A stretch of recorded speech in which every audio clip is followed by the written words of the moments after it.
Most women are taught to seek love by becoming pleasing, to smile more, soften their tone, say yes when their soul screams no. But the mystic feminine is not pleasing. She is piercing. She doesn't seduce with performance. She awakens with presence. Her magnetism isn't manufactured. It is remembered, ancient, and terrifyingly real. When she enters a room, the air shifts. Not because she demands attention, but because her energy whispers to the deepest instincts of every man. Wake up. There is something sacred in your presence. Are you ready to meet it? In a world addicted to superficiality, she becomes myth, elusive. Not because she hides, but because she refuses to be reduced. She does not chase. She does not convince. She does not decorate herself for validation. Her rituals are not of lipstick and lace, but of psyche and soul. She walks with the ghosts of her former selves and wears her healing like a second skin. To love her is not to possess her. It is to survive her initiation. What ignites such attraction is not charm, not clever words, not calculated allure. It is her mystery. Her refusal to explain the parts of herself that even she is still decoding. She doesn't wrap her pain in palatable packaging. She breathes it like incense, letting it inform her presence without ever letting it define her worth. She lives in a way that makes men wonder what they forgot within themselves and who they'd become if they remembered. This woman is not born. She is forged through betrayal, through silence, through the long nights where she prayed not for a man, but for clarity, for the return of her own voice, for the remembrance of her wild. She has died many times, not by blade or bullet, but by expectation. The moment she stopped apologizing for her depth was the moment she became irresistible, not in a way that comforts, in a way that confronts, because her power isn't in being liked, it's in being unforgettable. There are rituals, though not of religion, but of reclamation. Rituals that unravel the masks and make her luminous in her rawest form. When she speaks, it isn't just to be heard. It is to cast a spell, not of manipulation, but of sacred remembrance. Each word she utters is an invocation. Each silence she holds a rite. She no longer fears being too much. She fears being anything less than true. And this unfiltered expression is what draws him in without her lifting a single finger. In the masculine psyche, there is a hunger not for perfection, but for something lost. A longing not for obedience, but for a challenge that resurrects him. She doesn't give him what he wants. She stirs what he forgot he needed. Not validation, not submission, but a mirror, a spiritual confrontation, a glimpse into what his own unconscious dares not speak aloud. Through her gaze, he sees the boy he was, the man he hides, and the God he could become. It is in her stillness that men unravel, because she listens not just with ears, but with presence, with intuition. She sees beyond words, beyond armor, beyond performance, and when she looks at him with that ancient knowing, he cannot pretend. His charm crumbles, his rehearsed lines disintegrate. He is no longer performing, he is revealed. Do not mistake her softness for fragility. Her tenderness is a blade. She can cradle a man's brokenness and still call out his self-betrayal. She doesn't soothe the ego, she speaks to the soul. That is the ritual. The gaze that disarms, the presence that commands, the truth that liberates. She doesn't ask for devotion, she evokes it. And if you're listening, truly listening, you'll feel it in your bones, that ache, that urge to be near her, not because she offers you escape, but because she dares you to awaken. She is not a fantasy, she is a force. And the moment you try to possess her, you lose her, because the mystic feminine cannot be owned, only honored. She is not seductive in the way the world teaches.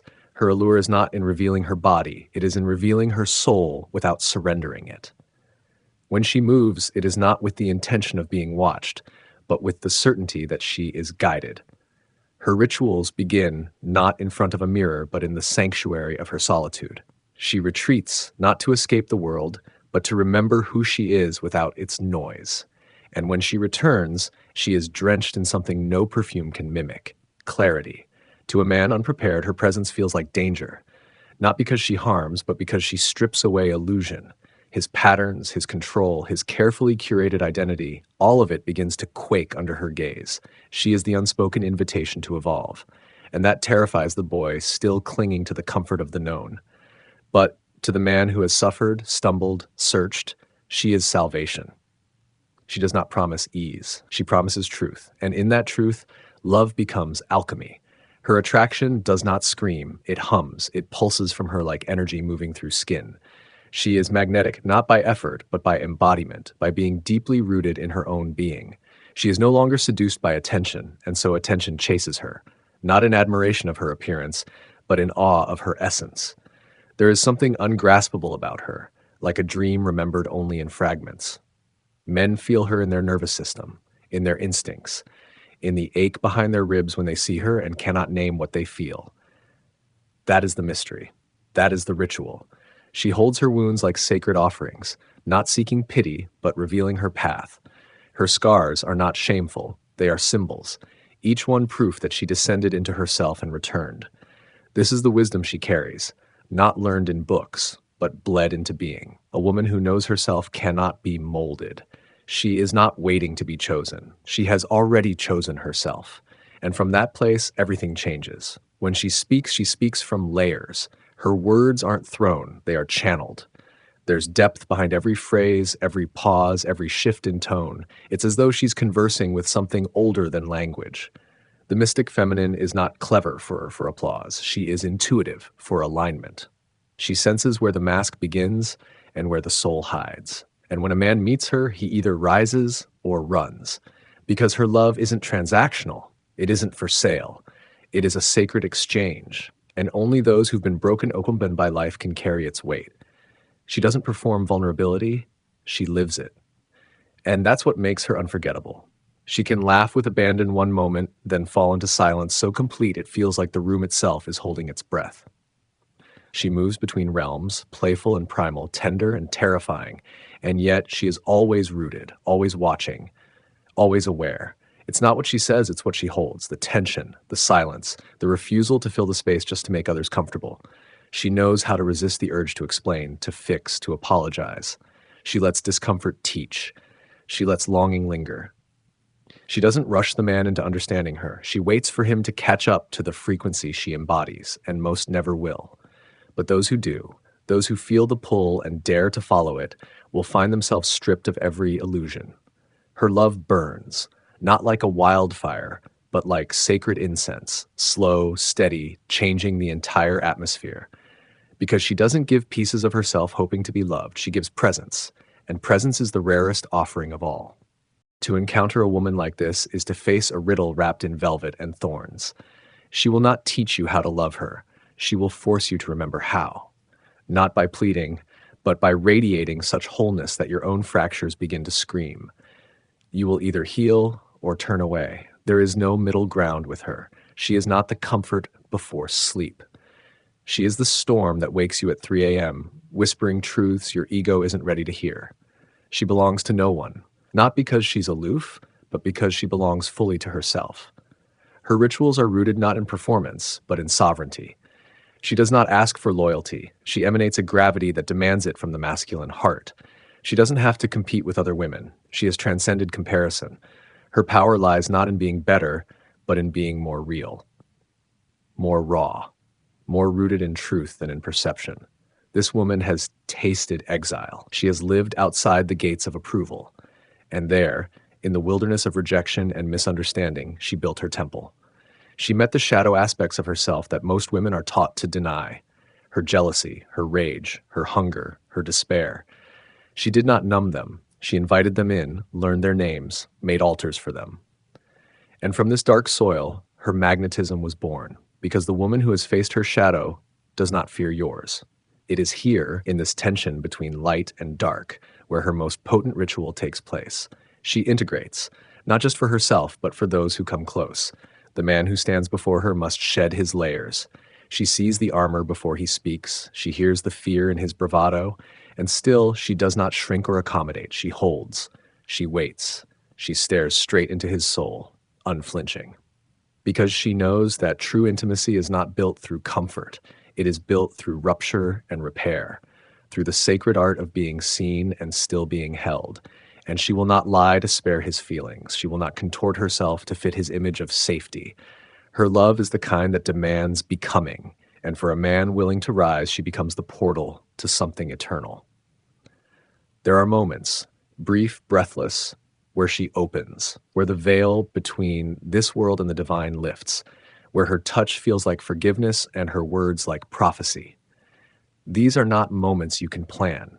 They are earned through patience, presence, integrity, through showing her that your interest is not in possession, but in reverence. Only then will she reveal the secrets hidden behind her eyes. Only then will her rituals invite you in. She is not looking for a savior. She has already saved herself 1,000 times from her own doubts, from the seduction of being small, from the ache of being too much in a world that asks women to be less. And so she no longer begs to be seen. She is the vision, the archetype, the flame that calls forth not attention, but transformation. You must understand her attraction is not accidental. It is built, cultivated, aligned. Each morning she greets herself not in vanity, but in devotion. Her ritual is choosing herself again and even on the days she feels unworthy, especially on those days. Her self-love is not loud. It's silent, steady, like the roots of an ancient tree gripping the earth with a knowing that cannot be shaken. This is the soil from which her energy grows, and it cannot be faked. It cannot be bottled. It cannot be bought. You feel it before she speaks. You sense it when she walks away, and something inside you is forever changed. She does not promise to stay. She promises to be real. And in that honesty, the deepest attraction is born, not to her body, but to her being. There are women who are admired, and there are women who are remembered. She is the latter, not because she tried to be, but because she ceased trying at all. In her presence, the illusion of control melts, the masks fall, and what's left is the raw, trembling truth of your own humanity staring back at you. That is her ritual, the sacred mirror. She does not reflect who you pretend to be. She reflects who you could be if you dared to strip away everything that wasn't real. And so, to love her is to enter a temple, a place where time dissolves and something ancient stirs. She doesn't move quickly. She moves intentionally. Her glances carry centuries, her laughter echoes of lifetimes. She is the embodiment of myth, part woman, part memory, part storm. And the man who touches her body without first touching her soul will find his hands full of smoke. Because the mystic feminine lives between realms. She is sensual, but not for show. Her sensuality is elemental. It is not about seduction, it is about embodiment. She is at home in her body not because she was told to love it, but because she reclaimed it. From culture, from shame, from the violence of silence. Her hips carry wisdom, her voice carries prophecy, and her eyes, those eyes hold the map of every man's forgotten longing. She is not for the faint of heart. She is not for the man still addicted to approval.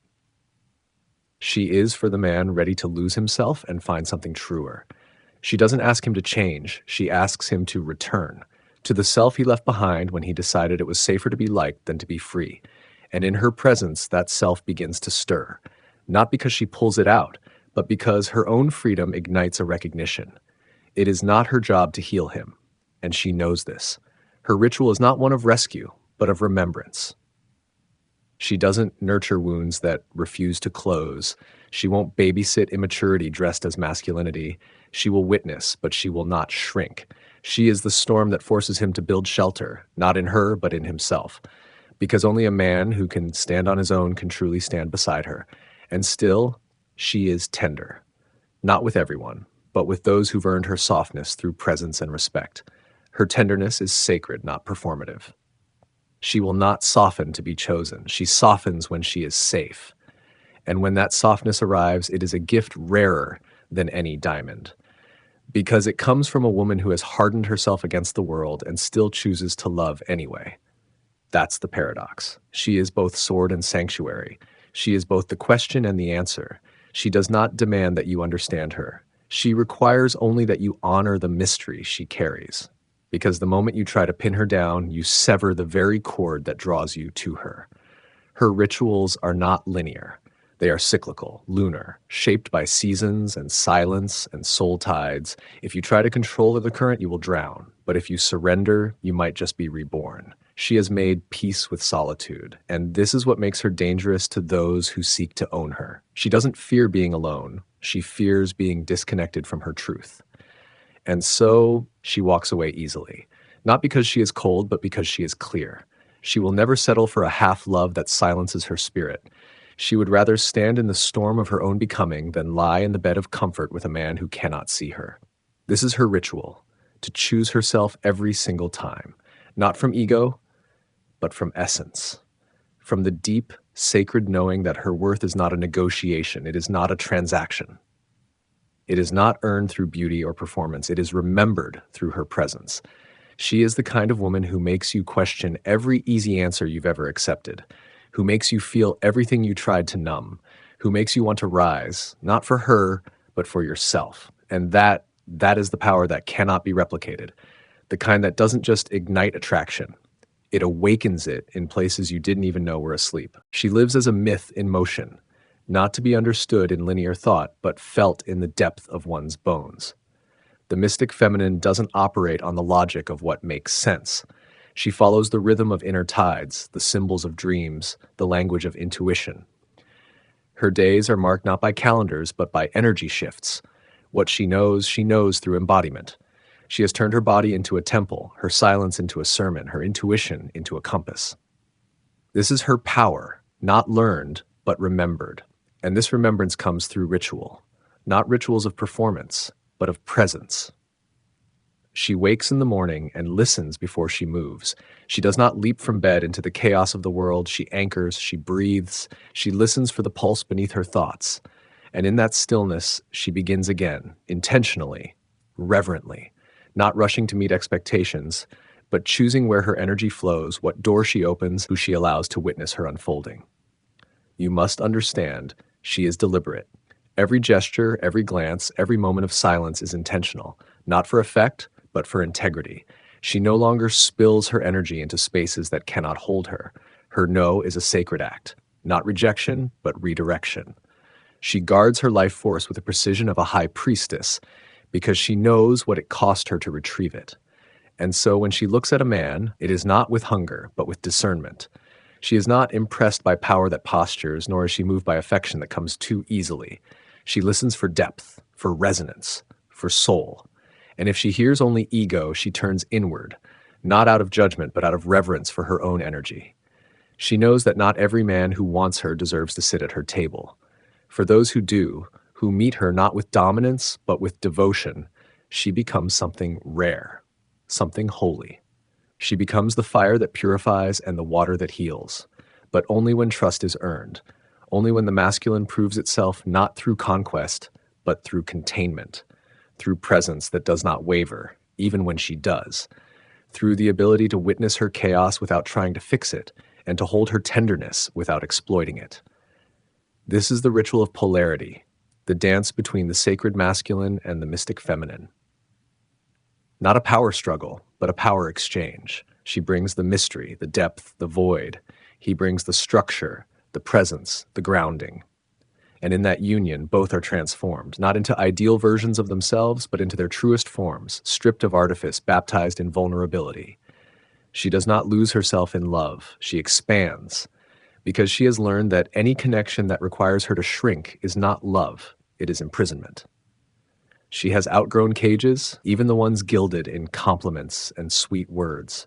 She no longer confuses being needed with being valued. She does not want to be rescued. She wants to be met, eye to eye, soul to soul, no masks, no games, no roles.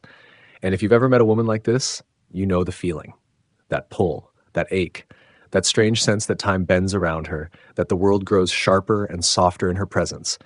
You don't understand it, not fully, but you feel it in the tightness in your chest, in the words that die on your tongue, in the quiet realization that you cannot perform your way into her heart. You must become someone worthy of it. She doesn't need constant reassurance. Her self-worth is not a fluctuating currency. She knows her value because she's dug for it with bloodied hands. She's peeled back the layers of false femininity handed down by culture and family and trauma. She has wept for the girl who thought she had to be small to be loved, and then she let her die. Not cruelly, but tenderly, like a burial, a sacred goodbye to who she was told to be, so she could rise into who she already was beneath it all. And now she walks through life like a prayer, not loud, not desperate, but potent. Her existence is a frequency, her life a spell, and the men who come close enough to feel it must decide, will they rise or will they run? The mystic feminine does not chase, for she knows the sacred cannot be hunted. It must be revealed. She is not interested in pursuing what runs from truth. Her heart is not a weapon, nor a trophy. It is a sanctuary for the worthy and a test for the unready. She does not seek attention from the masses. She is the temple that calls to the few who can feel its gravity beyond the veil of appearances.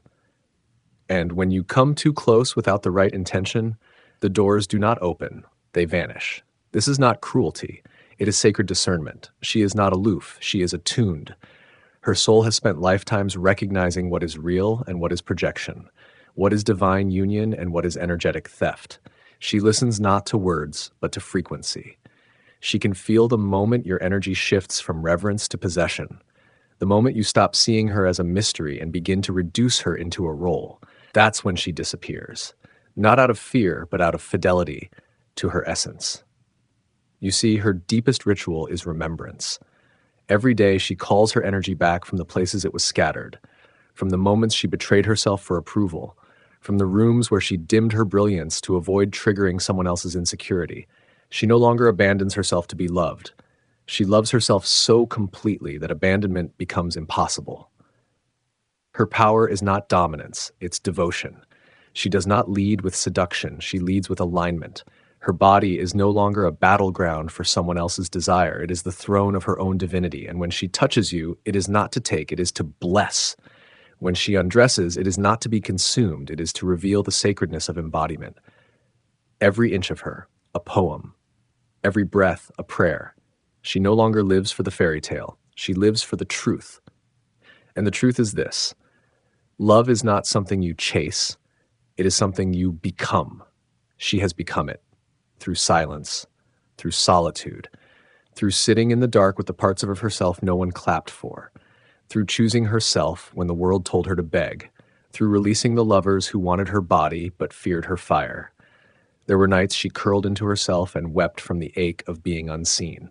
Not because she lacked worth, but because the world had forgotten how to witness a woman who burns this brightly without apology. But those nights were initiations, sacred trials, and she passed them not by fighting, but by remembering that her worth is not performance, that her beauty is not decoration, that her heart is not a prize, it is a pulse of something eternal. Now, when men look at her, they feel it, the unspoken challenge, the ancient invitation. Not to conquer, but to awaken. She is not impressed by titles or promises. She is watching how you treat your own soul when no one is looking. She is listening for the echo of your inner child behind your charm. She wants to know if you've met your own shadow, because if you haven't, hers will terrify you. This is the paradox of her presence. She evokes desire, but not the kind you're used to. Not the superficial craving of conquest, but the primal yearning for union, for truth, for the kind of intimacy that melts identity and rebuilds it as something higher. If your heart is not ready, she will feel like chaos. If your soul is, she will feel like coming home. She is no longer waiting to be chosen. She chooses. With her time, with her gaze, with her energy, she knows now that she is the altar, not the offering. She no longer proves herself to those who do not listen. She no longer explains her fire to those who only want warmth but fear the burn. She simply lives, fully, deeply, without dilution. And in that undiluted presence, everything changes. Men find themselves thinking about her in quiet moments, not because she played a game, but because she didn't. Not because she chased, but because she remained true, unbent, unwavering. She becomes the echo in their bones, the ache in their chest, the mirror that does not lie. And the truth she reflects is this: the woman who knows her worth doesn't chase, she chooses.